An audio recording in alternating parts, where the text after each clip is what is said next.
Dear students of class 12 English Literature, today in this lecture 2 Hindi version lecture students आज हमारा topic है poem number 1 character of a happy life. और इस lecture 2 में आज हम स्टडी करने जा रहे हैं स्टेंजा नंबर 2 और उससे आगे के स्टेंजास को। स्टूडेंट्स आपने पिछले लेक्चर में प्रीवियस लेक्चर में सुना कि हेनरी वॉटन द्वारा लिखित ये पोएम एक बहुत ही इम्पोर्टेंट पोएम है और हमारी ज़िंदगी को बनाने वाली पोएम है। इसके हर स्टैंजा के अंदर एक जिस्ट है, इसके हर एक स्टैंजा के अंदर एक स्टूडेंट्स डीप मैसेज है जो हमारी लाइफ को कंस्ट्रक्टिव फॉर्म देता है, हमारी लाइफ को पॉजिटिविटी देता है और हमें ऐसी फीलिंग देता है कि किसी भी सिचुएशन में हम अपने आप को स्ट्रेंथन और स्ट्रॉन्ग पाते हैं किसी भी डिफ़िकल्टी को क्रम्बल अवे करने के लिए। ये पोएम फुल ऑफ मॉरल्स है, ये पोएम डायडेक्टिक नोट वाली है। इस पोएम के अंदर पोएट ने ऐसी कैरेक्टरिस्टिक्स ऑफ ह्यूमन बीइंग बताई हैं जो कि रियली लाइफ को हैप्पी बनाती है। स्टूडेंट्स, इस तरह का कंटेंट्स जब भी हम पढ़ते हैं तो हम पाते हैं कि रियली में लाइफ में इस तरह का कुछ भी पॉजिटिव हमें बहुत ज़्यादा ज़रूरी होता है। और अपनी इस पोएम में सर हेनरी वॉटन ने बहुत सारी ऐसी पॉजिटिव बातें बताई हैं जो कि वास्तव में बहुत ही एडमिरेबल है। स्टूडेंट्स, ये हेनरी वॉटन की मोस्ट एडमिरेबल पोएम है और ये पोएम हमें self control, boldness, self dependence देने वाली पोएम है।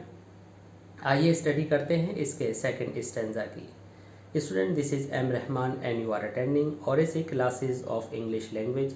And students, if you want to go through with all the lectures from Oracy classes of English language, please don't forget to subscribe our channel Oracy classes of English language. If you like our lectures, please don't forget to like, comment and share. Now students, let's begin stanza number 3. Students, in this stanza number 3, the poet says, who hath his life free from rumors freed. Students, पिछले stanzas में आपने पढ़ा था कि sir Henry Wharton कैसे बताते हैं कि हमारे लाइफ के अंदर किन किन बातों की बहुत इम्पोर्टेंस है, हम कब बहुत ज़्यादा हैप्पी हो सकते हैं, हमारे कैरेक्टर के अंदर वह कौन कौन सी क्वालिटीज़ होनी चाहिए जो कि हमें रियली हैप्पी बनाती हैं। तो बहुत सारी क्वालिटीज़ के बाद अब हम स्टैंजा नंबर 3 पर पहुंचते हैं और यहाँ पोएट कहते हैं who hath his life from rumours freed. Freed means बिल्कुल मुक्त हुआ और who hath means who has his life. यह हु किसके लिए यूज़ किया गया है? हु स्टूडेंट्स एक रिलेटिव प्रोनाउन है जिसका एंटीसीडेंट आपके लिए हम कह सकते हैं कि द हैप्पी मैन है। Means the man who has his life free from rumours. अगर हम इस सेंटेंस को ग्रामेटिकली प्योरीफाइड करके बोलें स्टूडेंट्स, तो ये सेंटेंस इस तरह से बोलेगा who hath his life from rumours freed will be the person who has his life free from rumours. It means वह आदमी जो कुछ भी ऐसा नहीं करता जो उसके कार्यों को लेकर के कोई र्यूमर पैदा करे। र्यूमर का मतलब होता है स्टूडेंट्स अफवाहें पैदा करना। इट मीन्स ऐसा व्यक्ति जिसका जीवन किसी भी र्यूमर से, किसी भी अफवाह से मुक्त होता है, वह लोगों में अनावश्यक रूप से चर्चाओं का विषय नहीं बनता, वो ऐसा कोई कंट्रोवर्शियल वर्क नहीं करता जो उसके ऊपर कोई आक्षेप, उसके ऊपर कोई स्लर पैदा करे। स्टूडेंट्स, वह बहुत ही सिंपलिसिटी के साथ अपनी लाइफ को अपने कर्म में लगा हुआ रहकर व्यतीत करता है। Whose conscience is his strong retreat. Strong retreat students, retreat means shelter और यह एक ऐसा व्यक्ति होता है, this is the person whose soul, whose mind, whose positive thoughts are the strong shelter for him. अब स्टूडेंट्स, इसकी जो मीनिंग है इस लाइन की वो यह है कि उसकी अंतरात्मा, उसका ज़मीर, उसकी चेतना ही उसकी शरण स्थली होती है। अब ये तो हुआ इसका शब्दार्थ कि उसकी आत्मा उसकी शरण स्थली होती है और ऐसा आदमी बहुत प्रसन्न होता है। लेकिन मेन बात है कि हम ये कैसे समझें कि अंतर आत्मा किसी व्यक्ति की शरण स्थली कैसे हो सकती है। आइए इस बात को समझते हैं। स्टूडेंट्स, आप जानते हैं कि जब भी हम कभी दुखी होते हैं तो दुखी होने पर हम सबसे पहले उस व्यक्ति का साथ चाहते हैं जो हमें तसल्ली दे, जो हमें दिलासा दे। और कभी कभी हमें अपनी उम्र के बड़े लोगों के साथ बैठ कर के हल्की सी थपकी लेने पर ही हमें एहसास होता है कि नहीं, हमारे साथ कोई है, और हम फिर से स्ट्रॉन्ग हो जाते हैं। कई बार हमें ये एहसास होता है कि हमारी कमर के ऊपर कोई है, हमारी बैक पर कोई है, हमारी कमर के पीछे कोई है। कहने का मतलब है कि अगर हमसे कुछ कमी हो गई तो उसको कवर करने वाले दूसरे हैं। तो इस तरह से हम वो शेल्टर में रहते हैं, उस शरण में रहते हैं कि यदि हमसे कभी कुछ मिस्टेक हुई तो दूसरे उसको रिकवर करवा देंगे, उसको सही करवा देंगे, हमारी हेल्प कर देंगे। तो स्टूडेंट्स, हमारे लिए वो बातें सबसे बड़ा सहारा होती हैं जो हमें in the times of difficulties हमें सपोर्ट दे दें। तो स्टूडेंट्स, यहाँ पर हम देख रहे हैं कि पोएट ने लिखा कि जिसकी कनशाई, जिसकी अंतरात्मा उसकी शरण स्थली होती है। क्या होता है कि जैसे ही आपने कोई मिस्टेक की, जैसे ही आपने कोई गलती की, तो आपके पेरेंट्स, आपके बड़े, या कोई भी आपके फ्रेंड्स, या आपके कोई भी ऐसे पर्सन जो आपके सपोर्ट करते हैं, वो आपके साथ आ खड़े होते हैं और आपको थोड़ा सा उस प्रॉब्लम के टाइम में कंफर्ट और ईज़ दे देते हैं।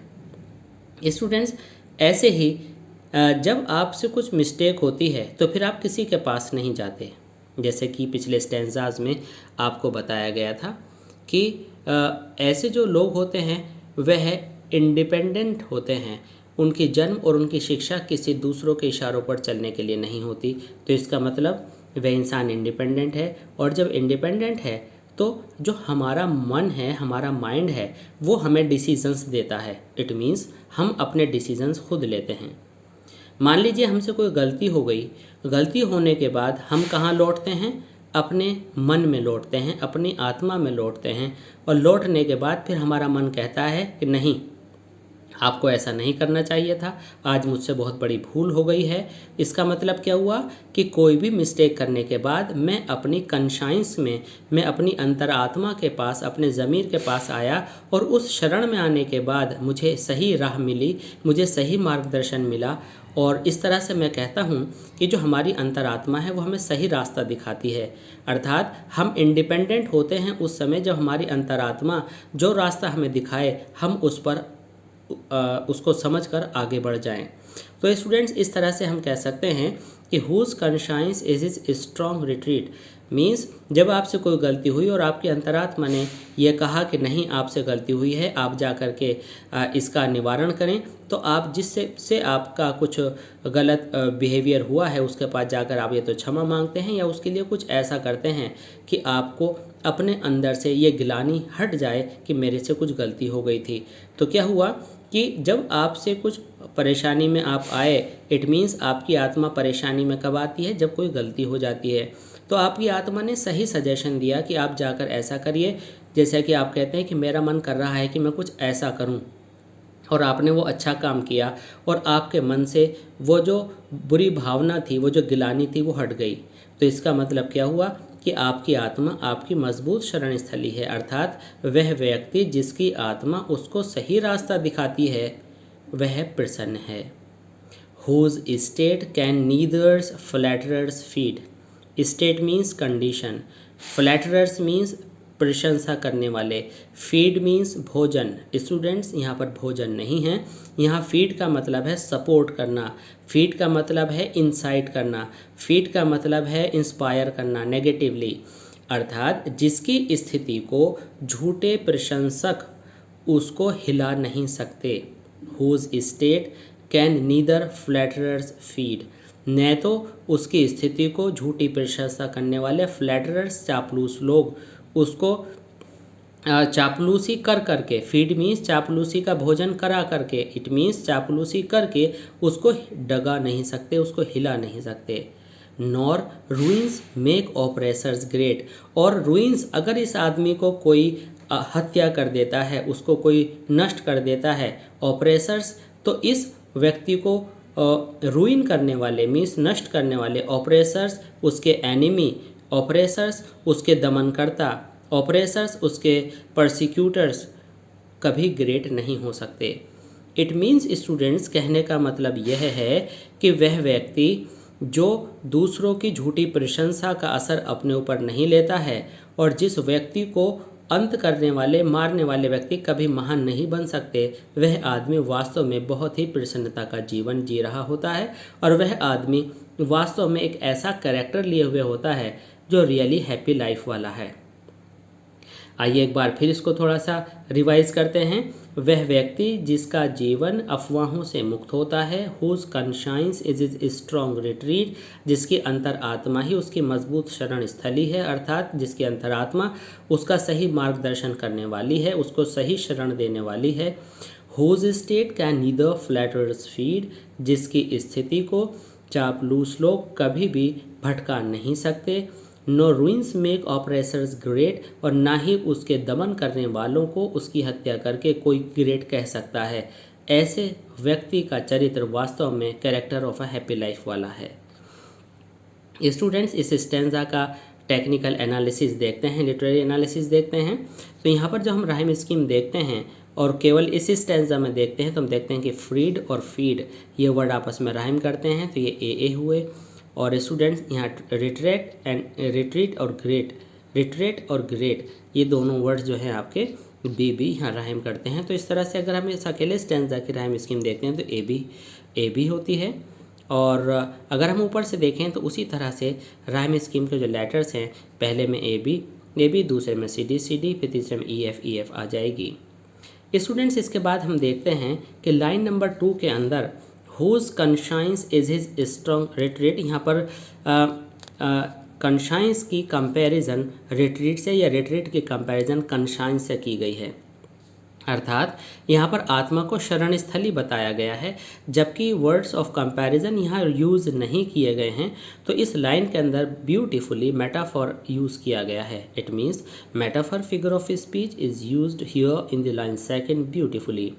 And second, the rhyme scheme of this stanza that can be used in your poetic beauty, A B. And the students, remember, this poem has a didactic note and it is full of morals. Now students, let's come to stanza number 4. Who envies none whom chance doth raise. Student, the person who envies none, वह आदमी जो किसी से ईर्ष्या नहीं करता।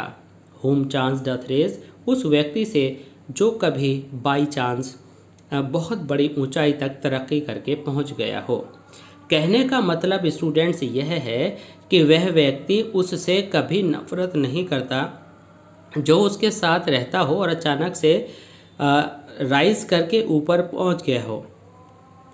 कहने का मतलब स्टूडेंट्स यह है कि कई बार ऐसा होता है, ये जो हमने बताया अर्थ, ये तो इस लाइन का सीधा अर्थ है। अब इसको एक्सप्लेनेशन में आपको जो यूज़ करना है वो समझा कर करना है, और वही हम एक्सप्लेनेशन यहाँ हिंदी में बता रहे हैं। हमारे जीवन में कई बार ऐसा होता है कि जब हमारा कोई साथी आपस में, जब हम रहते थे बड़ी दोस्ती में अपने पढ़ाई के दौरान तो कोई बात नहीं, लेकिन जब वह एक एजुकेशन पूरी करने के बाद बहुत ही राइज कर जाता है और दोनों के स्टेटस में डिफरेंस आ जाता है, तो अचानक से हमारी ये ज़्यादातर प्रवृत्ति होती है ह्यूमन बींग्स की, हम उसकी कमियां गिनाने लगते हैं और कुछ ऐसी बातें करने लगते हैं कि हाँ उसका जो राइज हुआ है वो तो ऐसा था। अर्थात हम उसकी उस राइज से, अगर हम उसकी कहीं ना कहीं बार बार बुराइयां हाईलाइट कर रहे हैं, तो हम उसकी उस राइज से, उस चांस से जिससे उसको राइज मिला, तरक्की मिली, हम उसे एनवी कर रहे हैं, ईर्ष्या कर रहे हैं। और ऐसा इंसान जो दूसरों के अचानक राइज कर लेने से जिनको ये अवसर मिला वह उससे आगे चले गए से ईर्ष्या नहीं करता। स्टूडेंट, जब वह ईर्ष्या नहीं करता तो वह अपने में प्रसन्न रहता है, उसको कोई चिंता नहीं होती, उसका मन खराब नहीं होता, और जब मन खराब नहीं होता तो परेशान होने का कोई विषय ही नहीं है, और जब परेशान वह नहीं है तो निश्चित रूप से वह प्रसन्न है।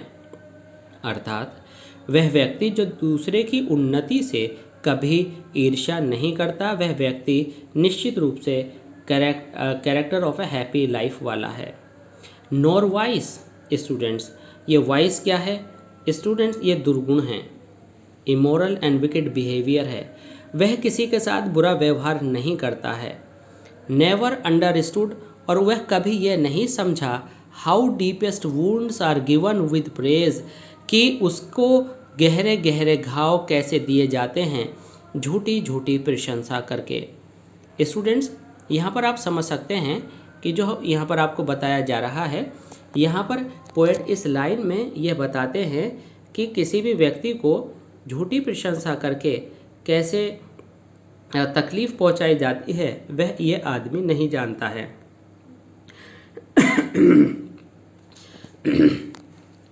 Nor wise who never understood how deepest wounds are given with praise, nor rules of state but rules of good।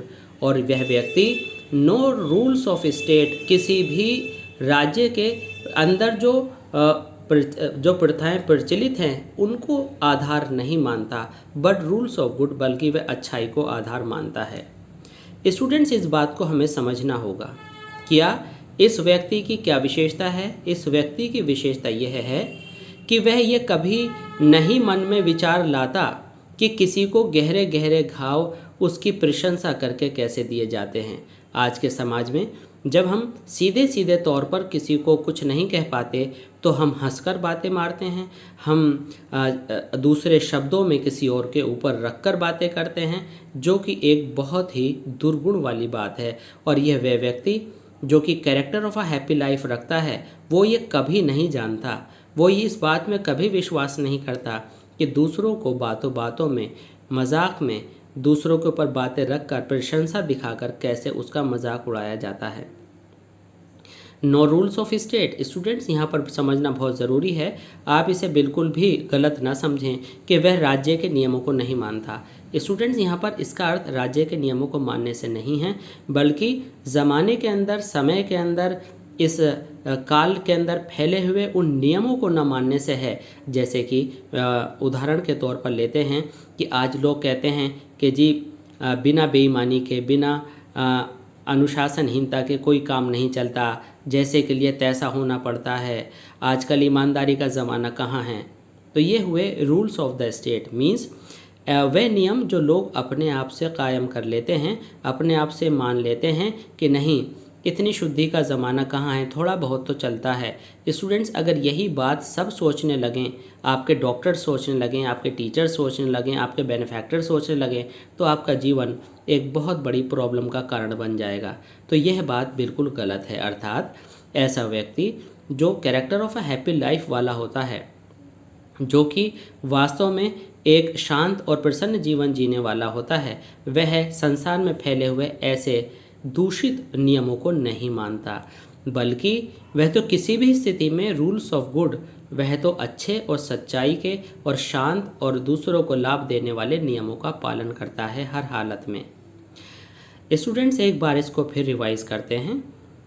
वह व्यक्ति जो कि एक बहुत अच्छे चरित्र वाला है, जो कि प्रसन्न और शांत जीवन जीने वाला है, वह किसी दूसरे के उन्नति करके ऊपर पहुंचने से कभी ईर्ष्या नहीं करता, वह कभी किसी के साथ मिसबिहेव या दुर्गुण नहीं रखता, वह द्वेष भावना नहीं रखता, और वह यह कभी नहीं जानता कि दूसरे की प्रशंसा कर करके गहरे घाव कैसे दिए जाते हैं। वह कटु वचन कभी नहीं बोलता, मित्रता के आवरण में रखकर। वह कभी भी राज्य में या अपने क्षेत्र में फैले हुए उन नियमों को बिल्कुल नहीं मानता जो कि नकारात्मक हैं और दूषित हैं, बल्कि वह तो अपने नियमों को, अपने हृदय की बात को, अपनी कॉन्शियंस के गाइडलाइंस को सर्वोपरि रखता है। तो स्टूडेंट्स, यहाँ पर हमने देखा कि वह व्यक्ति जो character of A happy life वाला होता है, उसके क्या क्या गुण होते हैं और कैसे वह हमारे लिए जो है एक सोर्स ऑफ इंस्पिरेशन हो सकता है। स्टूडेंट्स, तो ये थे आज के 2 स्टेंजाज। आई होप कि आपको ये स्टेंजाज बहुत पसंद आए होंगे और बहुत अच्छे से समझ में आ गए होंगे। स्टूडेंट्स, इसके जितने बोल्ड वर्ड्स हैं एक बार फिर मैं चलते चलते इनको रिपीट करा देता हूँ। यहाँ कॉन्शियस का मतलब है अंतरात्मा, रिट्रीट का मतलब है वापस लौट कर पीछे आना, इट मीन्स शेल्टर, फ्लैटरर्स मीन्स जो आपके साथ गॉसिप करते हैं, जो आपको झूठी प्रशंसा करते हैं, चापलूस लोग हैं। ऑपरेसर्स जो आपका दमन करना चाहते हैं, आपको डिफीट करना चाहते हैं, आपके एनिमीज़ हैं। वाइस जो स्टूडेंट्स आपका इमोरल और विकेट बिहेवियर है, जो बैड क्वालिटीज़ हैं, वो वाइस हैं। वुंड्स मीन्स जो घाव अर्थात यहाँ पर मन दुखाने वाली बातें हैं। तो स्टूडेंट्स, आई होप कि ये लेक्चर आपको अच्छे से समझ में आया होगा। Please to continue this poem be with us and please subscribe our channel, and definitely if you like our lectures, please like, share and comment. Thanks.